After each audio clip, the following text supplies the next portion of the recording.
When I was in the 3rd grade, I had a friend come over to spend the night for the very first time. We hung out, but then it was time to do chores.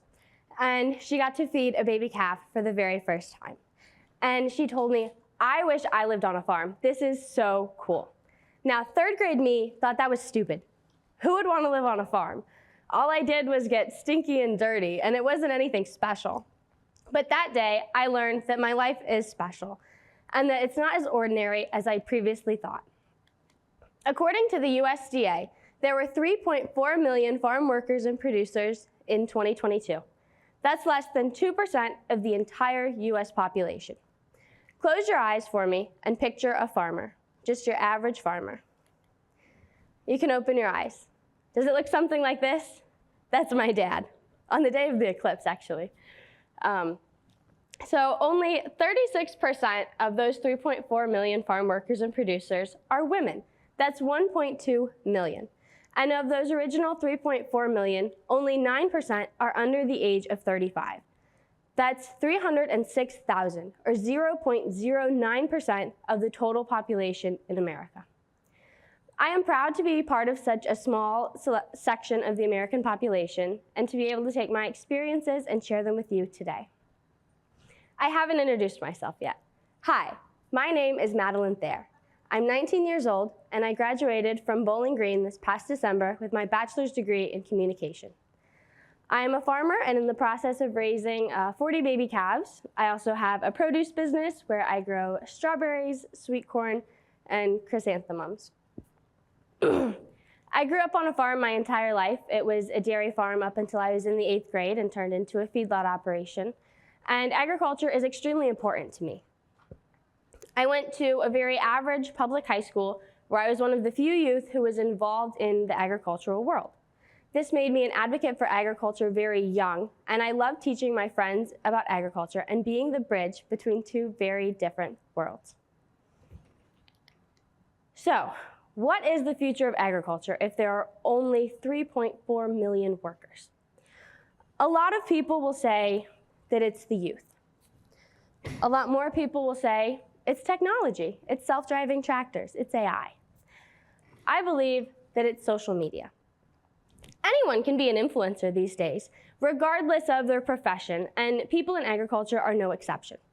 Our society has grown so much since our primitive beginnings, which is amazing, but it has also caused a lot of disparity between the people who are in the ag industry and those who are outside of it, and this leads to misconceptions on both sides. Fortunately, we can use social media to help us bridge that gap. We can do that through 3 key factors.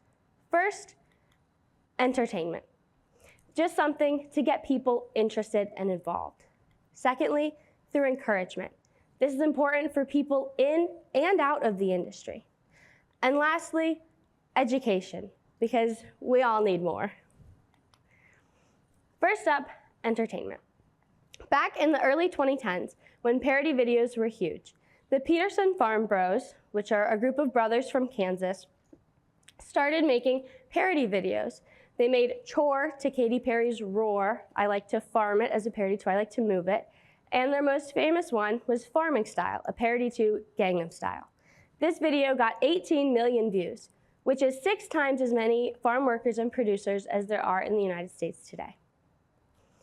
When you go to these videos and you look in the comments, a lot of them say, "I'm from the city, and this has made me think about where my food and fiber comes from. Thank you for sharing this." Or, "I've never seen a farm before. This is great. Thanks for sharing. Can I learn more?" Entertainment lays the base and makes people really think about where their food and fiber comes from. It's also fun for the producer. This past fall, with my mums, I was bored and I decided to make some shapes with them. So I made them into a heart and an OSU right before an Ohio State football game. And when I posted them, these got a lot more interaction than any of my other posts. You know, they were fun for the people who were viewing it, and it was fun for me to make. Next up, we have encouragement. As someone who grew up in the industry, I always heard people complaining about the price of land, the price of equipment, the price of parts to fix the equipment, and everything in between. And this can be very discouraging. And it can sometimes cause people to think, is there a place for me in this industry? Fortunately, through social media, there are farmers who share the good, the bad, and the ugly, and everything in between about their farm. And that is really important to those in the industry to know that it's going to be hard no matter what, but there is a place for you in this industry. It's also important to people outside the industry. People want to know where their food comes from. And with a large trend in homesteading, people are more inclined to grow some of their own food. You know, they start, oh, I can raise some tomatoes, I can have a little bit of lettuce, to, well, I can have some chickens, you know, I can sell some of the eggs, to, I'm a farmer and I'm in the industry. And so social media can help encourage people all around the country and the world. And it builds on top of that foundation. You know, you've got entertainment, oh, that's interesting. And then encouragement, I bet I can do that. Lastly, education. When I was in the 6th grade, I was walking through the hallway to English class, and I was arguing with one of my peers. He was telling me that the udders and the teats of a cow were the exact same body part. Now, mind you, I still lived on a dairy farm at this point. I saw cows every single day, twice a day, and I could not understand why he kept arguing with me. I was right. And, you know, was he ignorant? Or, looking back, was it because I was not credible, was not deemed credible? I was a young woman, and, you know, that does not give me much credibility. And so education is more than just correcting the anatomy of a cow. It's showing that farmers come in all shapes and sizes, and they can be anybody. Education is especially important because there's no required ag education in schools. There are some programs such as FFA, which just hit 1 million students nationwide, but I mean, even Bowling Green doesn't offer basic agriculture courses. I talked to one of my peers, Chloe Heidelbaugh, who's an agronomy and animal science major at OSU. She has her own sweet corn business. And as we were talking, she told me that education is the most important thing that we can do as farmers because people love to learn without being judged. And that really made me think, wow, I didn't even think about that. You know, I'm thinking, well, what if I post and people don't like it? But it doesn't matter. We need to put the ball in their court and make them ask those questions that they've been wondering, because they're not just going to ask them on their own. We have to go out of our way to help them learn.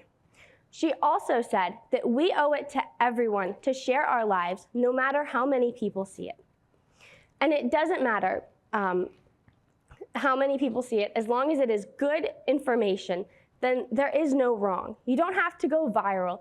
You just have to help the people who want to learn. So, why does this matter? Who cares? Why is it important?